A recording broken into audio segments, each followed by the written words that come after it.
আমি শুধু বলবো যে আপনারা সকলেই যারা রাজনীতি করেন তারা বুঝতে পারছেন যে দেশের কি অবস্থা। বাংলাদেশের এই অবস্থায় আমরা যারা রাজনীতি করি তো দেশের ভালোর জন্য, দেশের মানুষের কল্যাণ করার জন্য, দেশের উন্নতির জন্য, দেশের সম্মান বৃদ্ধির জন্য রাজনীতি করি।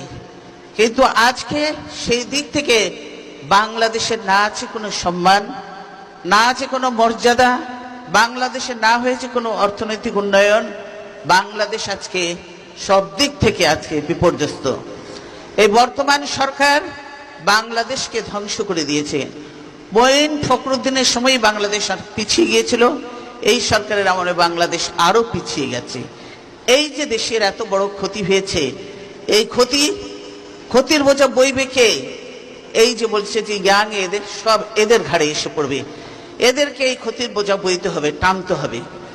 সেজন্য আমাদের এখনো যেটুকু সময় আমাদের আছে সেই সময়টুকু আমাদের প্রত্যেকটা মানুষকে কাজে লাগাতে হবে। কি কাজে?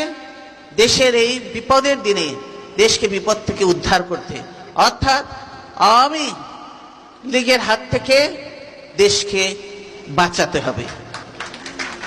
এই আওয়ামী লীগ কোনো দিনেই গণতন্ত্রে বিশ্বাস করে না এবং গণতন্ত্রের চর্চা করেনি। তারা স্বাধীনতার পরে ক্ষমতায় বসেই তারা 3 বছরের মধ্যেই দেশের সকল রাজনৈতিক দল নিষিদ্ধ করে সেখানে একদলীয় বাকশাল কায়েম করলো।